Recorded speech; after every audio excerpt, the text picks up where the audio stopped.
U Brčkom je prioritet procjena štete od posljednjih 3 poplave u mjesec dana. Prvo će se procijeniti šteta na infrastrukturnim objektima, a iz Banja Luke bi trebalo da stigne most koji će biti postavljen u Krepšiću. Nastava u svim osnovnim i srednjim školama na području te opštine će početi u ponedeljak. Svim osim u Krepšiću.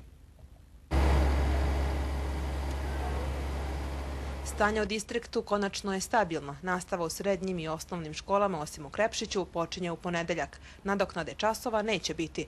Povoljna vijest je da se voda povlači zahvaljujući proširivanjem nekoliko odvodnih kanala u Krepšiću, kojim akumulirana voda otiče u Tinju do rijeke Save. Tamo na Đurića je pala i tamo je pala od sinoć za 15 cm vanjska voda koja dolazi, što znači da naše isticanje vode preko rijeke Tinje je puno brže nego što nam pritiče ta voda. Danas je poplavljeno područje obišao i predsjednik Narodne skupštine Republike Srpske Igor Radojičić. U Brčku je došao bez humanitarne pomoći, ali kaže to ne znači da je neće biti. Ne vozim kamion, mi smo u komunikaciji sa različitim lokalnim zajednicama. Tamo gdje je potrebno treba pozvati, tražiti gdje treba nešto da se dostavi. Nije sporna bila kakva komunikacija sa vlastima iz Brčkog distrikta. Ukoliko nešto bude bilo potrebno neposredno na terenu, Republika Srpska će u svom kapacitetu učestvovati. Gradonačelnik Domić je ipak bio precizniji. Objasnio je zapravo kako će Republika Srpska najbolje pomoći Brčkom distriktu. Važno je da nam pomogne u onome što je puno važnije, a to je promocija šteta, možda je ovo brutalno zvuči, promocija šteta u Brčkom distriktu kod međunarodnih financijskih i političkih moćnika. A procjene ukupnih šteta od poljoprivrede do infrastrukture tek slijede. To treba da uradi resorno odeljenje. Samo što se tiče kuća, voda je nanijela štetu na njih 800.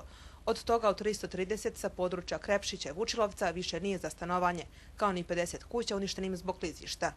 Voda se povlači, ali je opustošila brojna domaćinstva. Domaćinstva kojima je izvor preživljavanja prije svega bila poljoprivreda i stočarstvo. Štete su ogromne. Sa područja Krepšića i Vučilovca spaseno je 2000 grla stoke. Smještena je u zato namenjenim objektima od nekoliko domaćinstava i privatnih farmi. Stočnu hranu vlada je pokušala obezbijediti za 7 dana, ali potrebnih količina nema na tržištu. Sad na par mjesta je malo bilo ugroženosti zdravlja životinja, ali smo uspjeli dostaviti hranu i ovog trenutka se vjerovatno radi na tome i mislim da ćemo uspjeti